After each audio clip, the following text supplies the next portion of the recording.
Hi everyone. Today I'll be telling you how to use a Symbicort turbohaler. So this is how it looks. So this is a placebo. It doesn't contain any medication.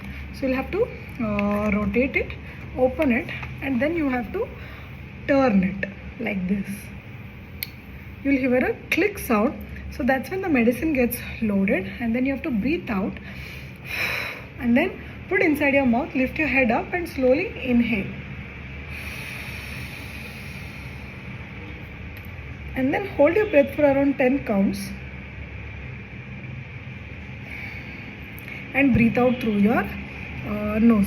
So there is no capsule that needs to be added, and there will be a dose meter here which will tell you how many puffs you have taken. So you just close it later. So again, you open, rotate, breathe out, inhale, hold your breath for 10 counts, breathe out, and then don't wipe this part and don't forget to gargle your mouth after using.